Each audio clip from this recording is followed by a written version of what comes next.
Estaba con mi novia Carolina en el bosque acampando. Era nuestra primera vez armando la tienda de campaña, y aunque nos costó un montón, finalmente lo logramos. Carolina y yo siempre habíamos querido hacer una escapada romántica, alejados del ruido de la ciudad y de la rutina diaria. Habíamos planeado este viaje por semanas, emocionados por la idea de estar solos, rodeados de naturaleza. Encendí un fuego y comimos malvaviscos mientras oscurecía. El crepitar del fuego y el aire fresco del bosque creaban una atmósfera perfecta. Carolina me miraba con una sonrisa, y yo sentía que todo estaba bien en el mundo en ese momento. Hablamos de muchas cosas, de nuestros sueños, de nuestros planes para el futuro. Nos sentíamos conectados de una manera que nunca habíamos experimentado antes.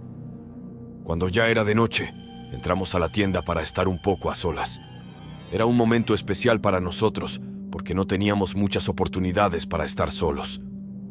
Hacía poco habíamos hablado de tener nuestra primera vez juntos, y este viaje parecía la ocasión perfecta. Estábamos nerviosos, pero también emocionados. Empezamos a besarnos, y el mundo exterior dejó de existir para nosotros. De repente escuchamos el crujido de una rama.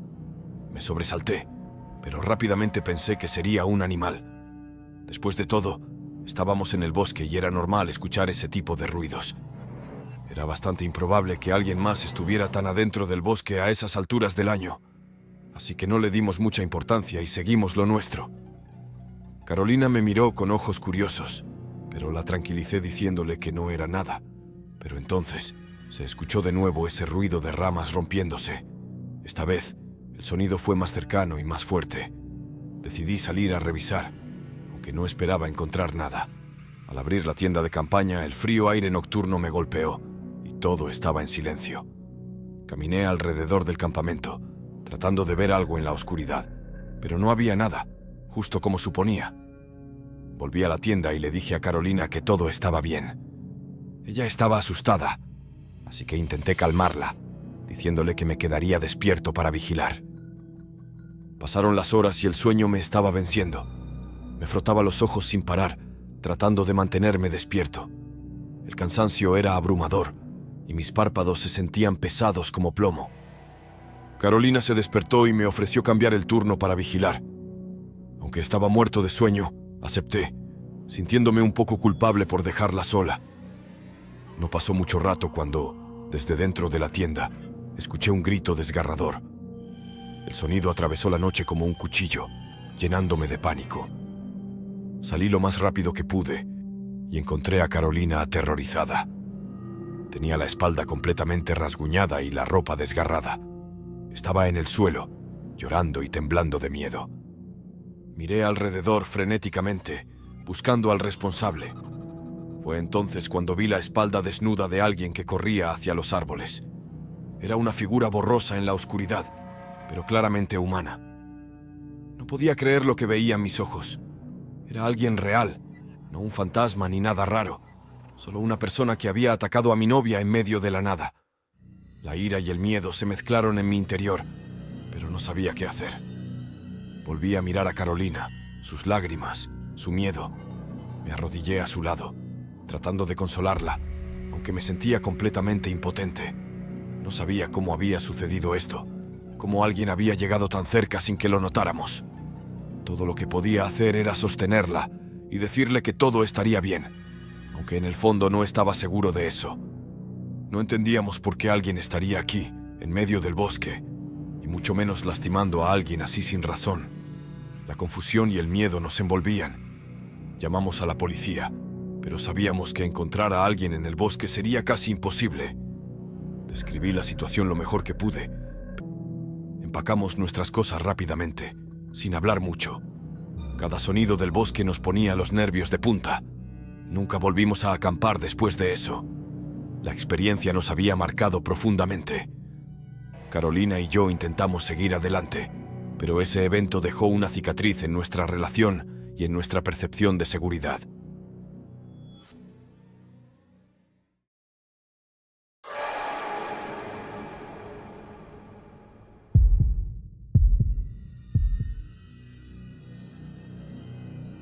Estábamos Marcos y yo de acampada como todos los años. Esta tradición la comenzamos cuando éramos niños y éramos Boy Scouts, aprendiendo a distinguir tipos de vallas y hacer nudos. Siempre nos peleábamos por ver quién conseguía más insignias cada semana, y sobra decir que siempre ganaba yo. Esta competencia amistosa nos unió mucho y cada año esperábamos con ansias nuestras escapadas al bosque. Esta vez decidimos acampar cerca de un grueso roble. El sitio nos pareció perfecto, aislado, tranquilo y rodeado de naturaleza. Instalamos nuestra tienda de campaña con la habilidad que habíamos adquirido a lo largo de los años, y una vez que estuvimos listos, decidimos explorar la zona. Antes de regresar al campamento, colocamos algunas trampas para animales, con la esperanza de atrapar una liebre para la cena. Era una práctica que habíamos adoptado desde nuestros días de scouts y que nos hacía sentir más conectados con la naturaleza. Antes de que anocheciera, nos dirigimos a revisar las trampas. Sin embargo, nos dimos cuenta de que ninguno de los dos recordaba exactamente dónde las habíamos puesto. Seguimos andando y andando, buscando alguna señal que nos indicara el lugar correcto. La noche empezaba a caer y comenzábamos a preocuparnos por no encontrar el camino de regreso. De repente, entre los árboles, divisamos una vieja cabaña abandonada. La cabaña parecía llevar al menos unos 30 años abandonada. Estaba cubierta de enredaderas y musgo, y las ventanas estaban rotas y sucias. Marcos, siempre el curioso, insistió en que entráramos a ver si había algo interesante dentro. Dudé un poco, pero su insistencia y mi propia curiosidad me llevaron a acceder. Entramos por una ventana rota con mucho cuidado, y lo que vimos dentro nos dejó perplejos. A pesar del exterior deteriorado, el interior de la cabaña estaba sorprendentemente bien conservado. La alfombra, los sillones, la mesa, las cortinas, todo parecía nuevo. Era como si alguien hubiera amueblado la cabaña recientemente. Pero lo más extraño de todo fue cuando escuchamos una respiración débil detrás de una puerta. Nos quedamos paralizados por el miedo. Mi primera reacción fue salir corriendo de ahí, pero justo cuando la mitad de mi cuerpo ya había pasado la ventana, escuché un gemido. Era un sonido débil, casi imperceptible, pero lo suficientemente claro como para hacerme detener. Parecía el gemido de un niño. No podía creer lo que estaba oyendo. Miré a Marcos y él también estaba pálido del susto. Sabíamos que no podíamos simplemente irnos sin investigar. Arrastramos el sofá que bloqueaba la puerta de donde provenía el sonido y, al abrirla, encontramos a un niño. Estaba inconsciente, con las manos atadas, en un cuarto pequeño y oscuro. Nos quedamos unos segundos en estado de shock, sin saber qué hacer. La situación era aterradora, pero sabíamos que teníamos que ayudar al niño. Lo desatamos con rapidez y lo levantamos cuidadosamente. Era evidente que necesitaba atención médica urgente. No sabíamos cómo había llegado ahí ni cuánto tiempo llevaba en ese estado, pero sabíamos que cada segundo contaba. Con el niño en brazos comenzamos a buscar el camino de regreso al campamento. La oscuridad del bosque hacía todo más difícil y cada ruido nos hacía saltar de miedo. Marcos llevaba al niño mientras yo intentaba recordar el camino. Tropezamos varias veces y casi nos caímos, pero no podíamos darnos el lujo de detenernos. Después de lo que parecieron horas, finalmente encontramos nuestra tienda de campaña. Rápidamente empacamos nuestras cosas y nos dirigimos hacia el coche. Condujimos tan rápido como pudimos hasta el hospital más cercano, rezando para que el niño estuviera bien. Llegamos al hospital y los médicos se encargaron de inmediato. Esperamos en la sala de espera, nerviosos y agotados. No sabíamos qué pasaría ni cómo explicaríamos lo que había sucedido. Después de un rato que pareció eterno, un médico salió a informarnos que el niño estaba estable y que se recuperaría. Fue un gran alivio, pero también sabíamos que el misterio de cómo había llegado ahí seguía sin resolverse.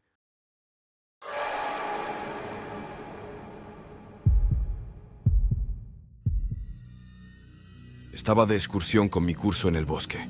Mis amigos y yo habíamos estado hablando de esta excursión por semanas, y finalmente el día llegó. El autobús escolar nos estaba esperando en la preparatoria, y después de 2 horas en camino, finalmente llegamos.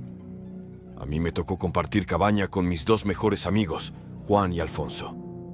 Desde que éramos niños, siempre habíamos estado juntos en todas las aventuras, y esta no iba a ser la excepción. Pasamos el día nadando en el lago, disfrutando del agua fresca y riendo sin parar. Cuando el sol comenzó a ponerse, volvimos a nuestras cabañas y nos pusimos rápidamente nuestros pijamas para reunirnos todos en la gran fogata que se haría. La fogata era el punto culminante del día, donde todos los grupos se juntaban para compartir historias y divertirse. Nos sentamos alrededor del fuego. El calor de las llamas era reconfortante en la fresca noche del bosque. Contamos chistes, cantamos canciones y compartimos historias de miedo que nos habían contado nuestros hermanos mayores. La risa y los gritos de sorpresa se mezclaban en el aire, creando un ambiente único y lleno de vida. Después de un rato, alguien sugirió que jugáramos a un par de juegos, y uno de los más populares fue el escondite. Aunque era un juego para niños, siempre nos había parecido muy divertido, especialmente en un lugar como ese, lleno de escondites perfectos. Era mi turno de esconderme, y estaba decidido a ganar. El premio para el grupo cuyo miembro se pasara más tiempo escondido era poder escoger la actividad para el día siguiente, y yo quería que fuera una caminata por el sendero más desafiante del bosque. Me escondí metiéndome lo más lejos de la fogata posible para asegurar mi victoria. Sabía que mis amigos eran buenos buscando, así que necesitaba un escondite perfecto. Me adentré en el bosque, lejos de las risas y los gritos. Encontré un pequeño claro rodeado de árboles densos y me acomodé detrás de un arbusto grande. El silencio era casi absoluto, solo interrumpido por el suave susurro del viento entre las hojas. Me sentía seguro en mi escondite, pensando en cómo mi equipo ganaría el premio. Pero de repente lo escuché. Eran Alfonso y Juan, hablando en voz baja. Me asomé un poco para ver mejor, y lo que vi me dejó helado. Alfonso y Juan se estaban besando. No podía creerlo. Mis dos mejores amigos, a quienes había conocido toda mi vida, estaban compartiendo un momento tan íntimo, y yo no tenía idea de que sentían algo el uno por el otro.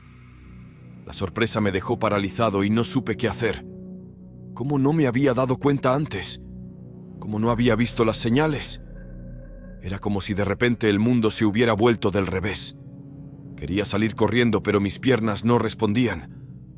Después de un rato que me pareció eterno, decidí volver a la fogata sin hacer ruido.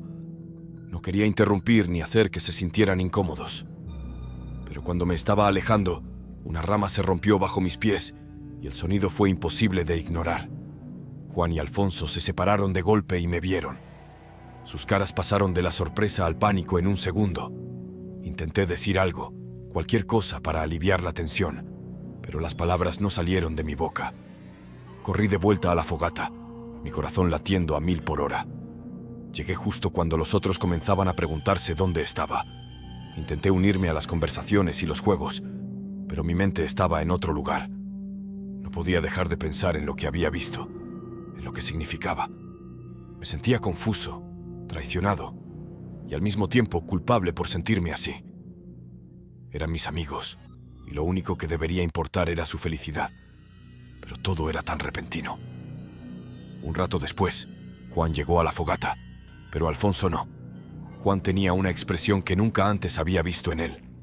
Se veía perdido, como si estuviera al borde de un colapso. Lo miré a los ojos y vi un miedo profundo, un miedo que me hizo sentir un nudo en el estómago. Quería hablar con él, decirle que todo estaba bien, que nada cambiaría entre nosotros. Pero antes de que pudiera acercarme, Juan salió corriendo. Lo seguí, preocupado por su reacción. Lo llamé, pero no se detuvo. Finalmente lo alcancé en un claro lejos de la fogata. Estaba de pie al borde de un acantilado, mirando hacia abajo. El miedo en sus ojos era palpable, y su cuerpo temblaba. Me acerqué con cuidado, intentando no asustarlo más. Lo siento, no sabía cómo decírtelo. No sabía cómo decírselo a nadie, respondió con la voz entrecortada. Está bien, Juan. No tienes que tener miedo. Somos amigos. Siempre lo hemos sido. Intenté calmarlo, pero sentía que no estaba llegando a él. Ya no puedo más. No puedo enfrentarme a todos, murmuró antes de dar un paso hacia el borde. Juan, no, grité, pero era demasiado tarde. En un instante su figura desapareció del borde y un silencio mortal llenó el aire. Corrí hacia el borde y miré hacia abajo. Él ya no estaba más. Todo fue mi culpa.